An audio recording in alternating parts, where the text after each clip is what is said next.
AC news కి స్వాగతం. నెల్లూరు పాత మున్సిపల్ కార్యాలయం పక్కన గూండాల సుబ్బారెడ్డి తోట వద్ద వెలిసి ఉన్న పోలేరమ్మ దేవాలయంలో పోలేరమ్మ ఉత్సవాలను ఘనంగా నిర్వహించారు. గ్రామ దేవత పోలేరమ్మ ఉత్సవాలను ప్రతి సంవత్సరం ఇక్కడ మహావైభవంగా నిర్వహిస్తారు. అందులో భాగంగా ఈ సంవత్సరం పోలేరమ్మ ఉత్సవాలను అత్యంత వైభవంగా నిర్వహించారు. ఈ ఉత్సవాలు సోమవారం పూజలతో ప్రారంభమయ్యి మంగళవారము అమ్మవారి గ్రామోత్సవము అద్భుతంగా జరిగింది. ఈ గ్రామోత్సవంలో అమ్మవారి భక్తులు ఒంటిపై కుక్కెలు వేసుకొని ట్రైన్తో ఊరేగించడంతో వాటిని చూసేందుకు అధిక సంఖ్యలో ప్రజలు పాల్గొన్నారు.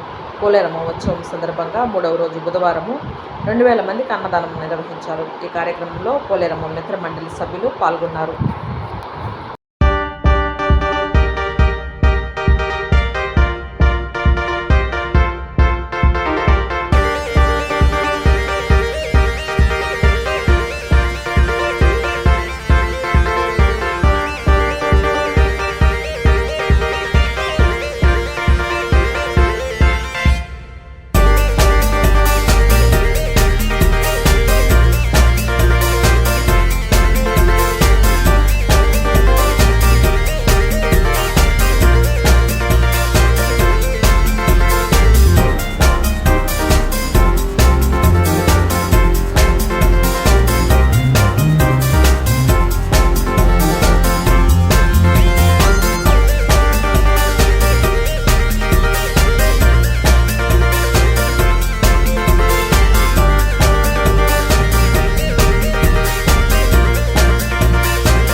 చాలా మంది తమిళ వాళ్ళు ఉన్నారు.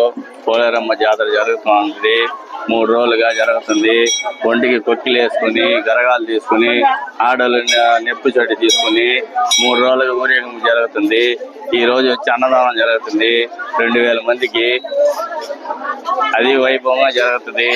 కోరిన కోరికలు ఈ తల్లి తీరుస్తుంది. పోలేరమ్మ జాతర ఇక్కడ జాతర చేసి చాలా ఏళ్ళుగా చేస్తా ఉన్నారు. ఒక 40-50 సంవత్సరాల నుంచి మా నాయన వాళ్ళు వీళ్ళు వాళ్ళ పెద్దవాళ్ళ తర్వాత మేము చేస్తా ఉన్నాము. దగ్గర ఈ గుడికి 70-80 ఏళ్ళ చరిత్ర ఉంటుంది. మా అమ్మవారి జాతర గుండాల సుబ్బారెడ్డి తోట మున్సిపాలిటీ ఆఫీస్ సమిడ పోలేరమ్మకి మేము కొన్ని వేల సంవత్సరాల నుంచి జాతరలు చేస్తున్నాం. ఫస్ట్ 10 మంది 15 మందికి 100 మందికి పెట్టుకుంటా వచ్చాం. ఇప్పుడు అది ఆ అమ్మవారి తల్లి దైవాలే. మా తెలుగు వాళ్ళు, తమిళన్స్, ఇంకా ఉన్న ఇండియా వాళ్ళు, ముస్లిమ్స్ అందరు కలిపి ఈ అమ్మవారి జాతరని ప్రతి సంవత్సరం మేము ఒక వేల సంఖ్యలో అన్నదాన కార్యక్రమాలు జరుపుకుంటా ఈ 3 రోజులుగా జరిపించుకుంటా ఇక్కడ ఉండే ప్రజలు, పెద్దలు, చిన్నలు, మహిళలు, అక్కలు, చెల్లెళ్ళు అందరూ అనుగరంగా ఈ అమ్మవారి జాతరే ముందుకు నడిపిస్తున్నారు. ఎలాంటి ఇబ్బంది లేదు. కొన్ని వేల సంవత్సరాల నుంచి మేము జరుపుకుంటా వస్తున్నాం. అడ్రస్ వచ్చి గుండాల సుబ్బారెడ్డి తోట, నెల్లూరు, మున్సిపాలిటీ ఆఫీస్, పోలేరమ్మ. అదే పోలేరమ్మ జాతర మొన్నటి నుంచి స్టార్ట్ అయింది. ఆ గిరగం జోడించకుండా, కొక్కిలు లేకుండా క్రేన్తో అమ్మవారికి ఇక్కడ ఉండే భక్తులు మాలలు వేయటం జరిగింది. ఒకసారి మీరు వాట్సాప్ ఓపెన్ చేసి పెట్టుకుంటే మీకు తెలుస్తుంది. మళ్ళా ఈ రోజు మొదటను 2000 మందికి భోజనాల కార్యక్రమం మొదలుపెట్టి చేస్తా ఉండడం అమ్మవారి ఆధ్వర్యంలో.